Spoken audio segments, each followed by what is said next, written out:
Bahwasannya pembangunan IKN Nusantara itu merupakan sebuah lompatan besar untuk melakukan transformasi menuju Indonesia maju. Ya.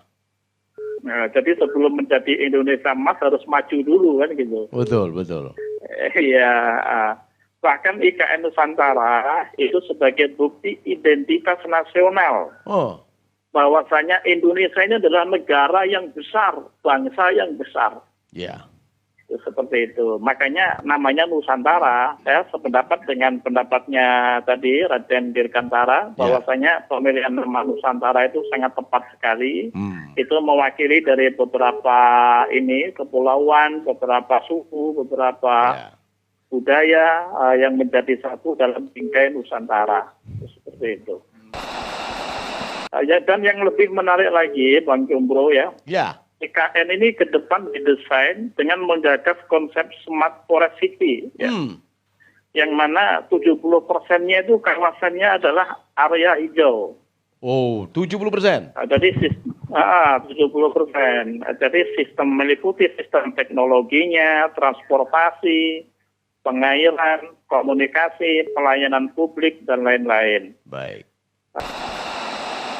Di dalam pembangunan IKN Nusantara ini, itu ada 8 asas ya. Yang pertama adalah asas kesetaraan. Baik. Yang mana asas kesetaraan ini adalah peluang ekonomi untuk semua.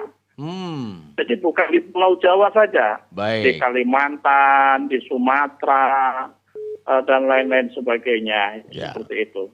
Jadi asas kesetaraan ini penting sekali. Kenapa? Karena untuk menuju Indonesia emas, ini ekonominya harus maju dulu. Oh gitu. Maka pembangunan IKN ini itu memiliki asas kesetaraan. Baik, baik. Peluang ekonomi untuk semua, orientasinya kepada masa depan yang merata, dan lapangan pekerjaan yang merata. Seperti itu. Itu asas yang pertama. Baik. Asas yang kedua adalah asas keseimbangan ekologis. Ya. Yang mana asas keseimbangan ekologis ini adalah memelihara keseimbangan alam. Oke, iya. Makanya dinamakan zona hijau. Begitu. Itu seperti itu. Jadi yang kedua itu ada asas keseimbangan ekologis. Ya. Jadi pemeliharaan alamnya itu sudah disiapkan. Memang kan sudah sejak lama ya. Ya.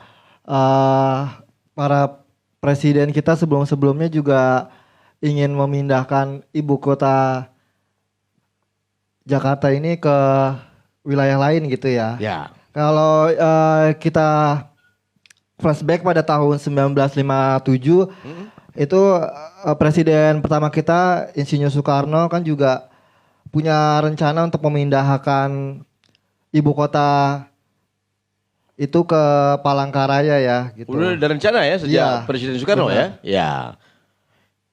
Baik. Lalu berikutnya tahun 1997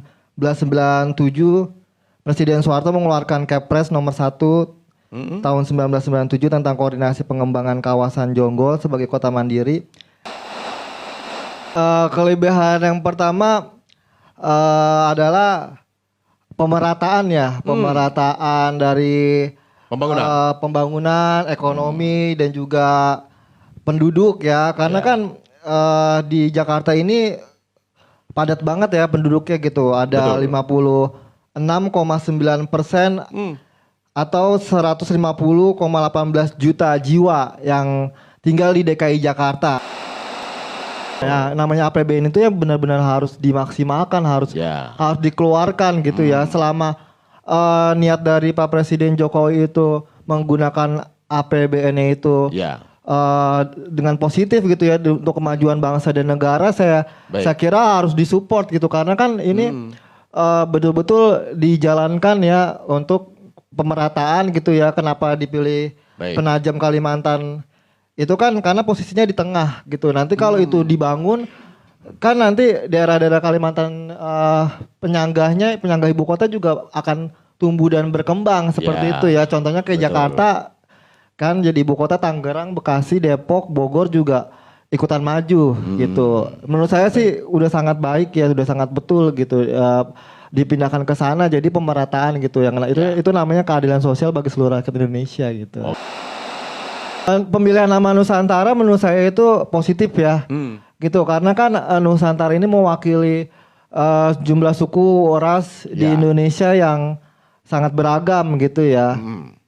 Gitu, jadi tidak harus dengan nama dari Kalimantan sendiri gitu. Jadi nama Nusantara supaya rasa nasionalisme bangsa kita itu tumbuh gitu. Oh, ibu kotanya Nusantara gitu. Kita sebagai warga Indonesia apapun sukunya ke ibu kota Nusantara, nasionalisme kita tumbuh. Tumbuh. Gitu. Iya.